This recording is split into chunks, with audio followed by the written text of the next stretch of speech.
Yo les potes, c'est Spanox, j'espère que vous allez bien. On se retrouve aujourd'hui pour une nouvelle vidéo, concernant le futur Chelsea 2018-2019. La dernière vidéo concernait le Bayern Munich. On continue cette fois-ci en première ligue avec Chelsea. C'est parti.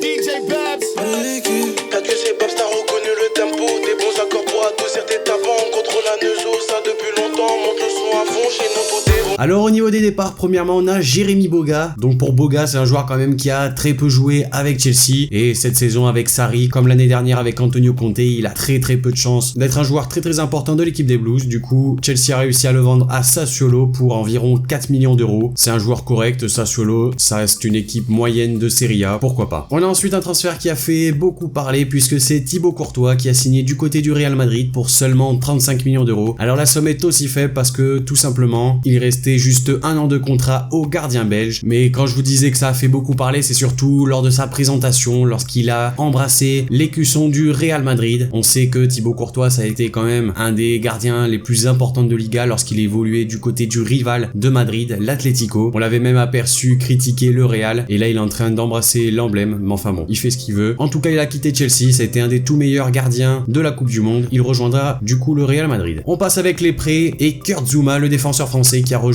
Everton. Alors c'est vrai qu'Everton, ils avaient déjà enregistré l'arrivée du joueur colombien du Barça, Yerry Mina, également de Lucas Digne. Bon, Lucas Digne c'est latéral gauche, mais en tout cas ils ont voulu un autre défenseur central, il s'agit de Kurt Zouma. On sait que l'année dernière il avait été prêté du côté de Stoke City, il avait fait pas mal de bons matchs, mais malheureusement pour lui, en défense il y a quand même des David Luiz, Azpilicueta, Gary Cahill, il aurait eu peu de temps de jeu, et en tout cas Maurizio Sarri ne pense pas vraiment à lui. À Everton, je pense qu'il aura la possibilité de briller. Cette fois-ci, un attaquant belge, c'est Michy Batshuayi qui est parti en prêt du côté de la Liga, et plus précisément de Valence. Les deux clubs se sont entendus pour un prêt avec une option d'achat de 50 millions d'euros. Batshuayi comme Zouma, c'est deux très bons joueurs, assez jeunes, qui sont partis en prêt et qui ont plutôt brillé. Batshuayi c'était au Borussia Dortmund la saison dernière. Cette fois-ci, il partira du côté du FC Valence. Valence, c'est un club qui va faire confiance à Batshuayi, je pense, donc il aura vraiment la possibilité d'avoir beaucoup de minutes de jeu, en tout cas plus qu'à Chelsea, puisque l'entraîneur préférait le duo Giroud-Morata. Je suivrai avec pas mal d'attention ses performances, puisqu'il évoluera en Liga, qui est le championnat que je suis le plus. Un départ assez récent, c'est celui du français Tiemoué Bakayoko qui est parti en prêt du côté du Milan AC avec une option d'achat de 40 millions d'euros. Alors c'est vrai que Chelsea a recruté pas mal de milieux de terrain cette saison, on les verra par la suite. Du coup, il fallait dégraisser à ce poste-là. Premièrement, Bakayoko qui est un joueur que je trouve assez bon en termes de sentinelle. Il avait montré de bonnes choses du côté de Monaco. Sa première saison a été quand même assez compliquée avec Chelsea puisqu'il a eu pas mal de blessures qui ont freiné les bonnes performances qu'il avait eues en début d'année. En tout cas, j'ai aucun doute que Bakayoko a le talent et la qualité pour s'imposer du côté de Chelsea, mais bon, avec des joueurs comme Fabregas, Jorginho, Kanté, ça allait être assez compliqué cette saison, mais il est juste prêté. S'il fait une bonne saison au Milan AC, il pourra revenir avec Chelsea et s'imposer en tant que titulaire. Et une rumeur de départ, c'est Danny Drinkwater. Alors comme je vous ai dit, Chelsea cherche à dégraisser au poste de milieu de terrain. C'était un peu entre Drinkwater et Ruben Loftus-Cheek. Cependant, pour le jeune milieu de terrain anglais Loftus-Cheek, il y a eu une proposition qui est arrivée d'Allemagne et plus précisément de Schalke 04. Cependant, il l'a refusé. Il a vraiment voulu exprimer sa volonté de s'imposer dans l'équipe première. Du coup, le joueur qui reste, c'est Danny Drinkwater. Le problème, c'est qu'il a pas beaucoup d'offres. Les seules offres qu'il avait, elles venaient d'Angleterre, de Première Ligue. Des équipes comme West Ham, Crystal Palace pouvaient être intéressées. Mais comme vous le savez, le marché des transferts en Angleterre est fermé. Donc probablement que Drinkwater restera à Chelsea. Mais ça fera beaucoup de milieu de terrain. Ah, tout est bon. Ouais, c'est bon déjà.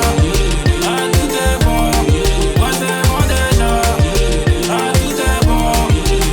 Au niveau des arrivées, on a premièrement Maurizio Sarri, l'entraîneur, qui est venu remplacer Antonio Conte. On savait que Antonio Conte avait des relations avec certains joueurs assez compliquées, notamment Willian. Le joueur brésilien a même expliqué que si l'entraîneur Conte était resté, il aurait probablement fait ses valises. On sait qu'il était très proche d'un accord avec le Barça, mais bon, Chelsea demandait un peu trop. En tout cas, Sarri vient en provenance de Naples. Il a eu de plutôt bons résultats la saison dernière avec Naples. C'est un entraîneur qui aime le beau jeu, qui aime jouer, et je pense que l'équipe de Chelsea avec des bons joueurs de ballon lui ira comme un gant. Première arrivée, c'est celle de Robert Green, le gardien anglais. Il arrive en provenance de Huddersfield Town. Alors le gardien, il a 38 ans, il viendra pas du tout concurrencer Kepa, le remplaçant attitré de Thibaut Courtois. Robert Green, il arrivera en tant que deuxième, voire même plutôt troisième gardien, puisque le deuxième sera Willy Caballero. C'est vrai qu'en Angleterre, ils aiment énormément avoir 3 gardiens, le troisième étant très expérimenté, proche de la quarantaine. Cette fois-ci, ce sera Robert Green. Une grosse arrivée au milieu de terrain, c'est Jorginho, en provenance de Naples. Donc Jorginho, c'est vraiment le footballeur que l'entraîneur Sarri a demandé demandé. Il voulait arriver à Chelsea avec Jorginho. C'est vrai que c'était un très très bon joueur de ballon. Au milieu de terrain, je trouve qu'il y avait quand même pas mal de joueurs, notamment Ross Barkley qui est pas si mauvais que ça. En tout cas, Jorginho, sur les premiers matchs qu'il a pu faire avec Chelsea, ça s'annonce pas mal. On poursuit avec Kepa Arrizabalaga, le gardien basque de Bilbao, qui a signé un contrat longue durée avec le club des Blues. La somme de ce transfert est autour des 80 millions d'euros. C'est quand même assez cher. Comme je vous disais dans une précédente vidéo, je trouve que la carrière de Kepa est en train de vraiment se rapprocher de celle de David De Gea, puisque les deux ont commencé très jeunes en Espagne et ils sont partis très très tôt en Angleterre dans des clubs assez huppés pour remplacer les gardiens très importants que possédaient ces clubs-là, puisque David De Gea, quand lui est arrivé, c'est Edwin van der Sar qui était le gardien titulaire, qui était parti à la retraite. Cette fois-ci, Kepa va venir remplacer Courtois, qui était le grand gardien de ce club-là. C'est un joueur avec beaucoup de talent, peu d'expérience, mais ça viendra avec le temps. Et la dernière arrivée, une arrivée que je trouve pas forcément très utile, c'est celle de Mateo Kovacic, qui arrive en prêt du Real Madrid. Alors comme je vous disais, Chelsea possède beaucoup de milieux de terrain qui sont assez bons, on va pas se mentir, des Ross Barkley, des Fabregas, Jorginho maintenant, N'Golo Kanté, voire même Bakayoko, mais ils ont préféré attirer un autre footballeur qui est Mateo Kovacic. Du coup forcément il faudra dégraisser au milieu de terrain, même si je remets pas du tout en cause la qualité de Kovacic, c'est un très bon joueur. Il a eu très peu de temps de jeu au Real Madrid, mais à chaque fois qu'il a pu jouer, il a montré qu'il était très talentueux. En tout cas, j'espère qu'il a quitté le Real pour rejoindre Chelsea avec l'ambition de jouer beaucoup plus de matchs, parce qu'à son âge, s'il ne joue pas assez, il ne progressera pas. On verra ça dans les prochains mois.